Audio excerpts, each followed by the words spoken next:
પહેલા બી આવ્યા હશો ખ્યાલથી, પણ તો અમારો આવકારો કેવો લાગ્યો, અમારા લોકોનું જે સ્વાગત સત્કાર છે એ લોકો? કોઈ આંગણિયા એ પૂછીને આવે આવકારો મીઠો આપજે, એવો લાગ્યો મીઠો આવકારો અહીંયા અદ્ભુત. કારણ કે સૌરાષ્ટ્રમાં આવકારો તો હોય જ, આ ધરતીનો પ્રતાપ છે, પણ અહીંયા વિશેષ એ છે કે ત્યાં આપણા સગા હોય, એક બે આપે, આખું ગામ આપે. અહીંયા એમાં એવું છે કે ગામડામાં આવા કાર્યક્રમ થવા અઘરા.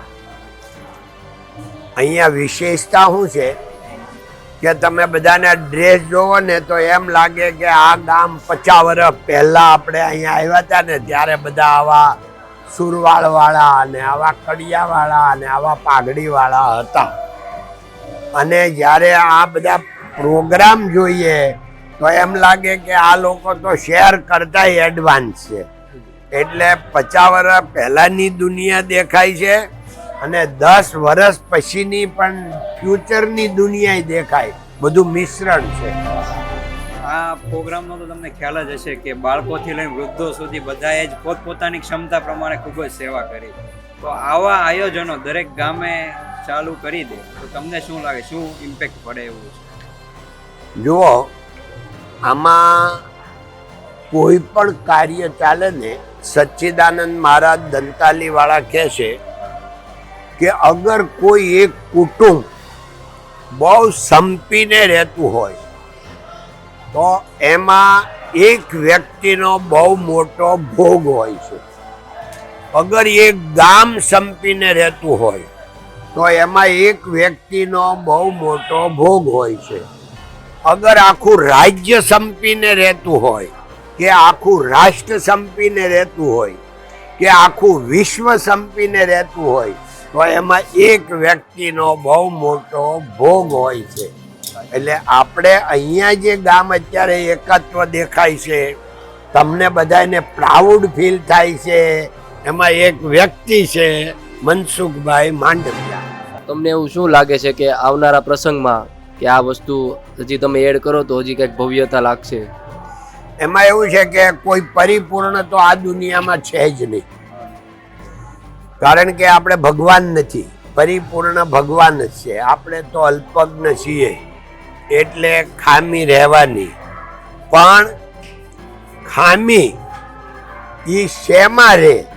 તમે એક્સેપ્ટેશન હોય કે મારું આ 1000 ઉપર છે, પછી 990 થાય તમને ખામી લાગે, પણ 100 વાળા હોય એને તો 9 ગણું થયું ને. એમ અહીંયા જે થઈ રહ્યું છે એ તમારું 9 ગણું થઈ રહ્યું છે. તમારો આવનારી નવી પેઢીને કઈ ઉપદેશ દેવા લાયક હોય તો તમારી તરફથી? એમાં એવું છે કે કોઈ આપણે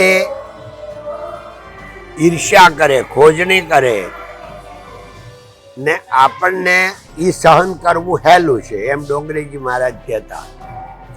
જ્યારે આપણે સફળ થઈએ અને સક્સેસ થાય અને લોકો જ્યારે આપણા વખાણ કરે તો એ વખાણ સહન કરવા અઘરા છે. એટલે વખાણ આપણે સહન કરવાના. એટલે એનો અર્થ એવો કે આપણે બહુ બધા વખાણ કરે તો એમાંથી હજી પણ બેસ્ટ થઈ શકે એમ હોય. એ એન્ડ નથી, એટલે આપણે ત્યાં અટકી નહીં જવાનું. તો હજી આનાથી પણ best two best every day થયા કરે. હજી ઘણું બેસ્ટ હોઈ શકે, આપણાથી થઈ શકે. એટલે આગળ આપણે વિઝન લોંગ ફ્યુચરનું રાખવાનું કે હજી અત્યારે તો કર્યું એ બરાબર છે, પણ એમાં ક્વોલિટી શું હજી? કારણ કે કોઈ પણ બિઝનેસ હોય, કોઈ પણ પ્રોગ્રામ હોય, કોઈ પણ ચીજ હોય, એમાં 2 જ વસ્તુ આવે, ક્વોલિટી અને ક્વોન્ટિટી.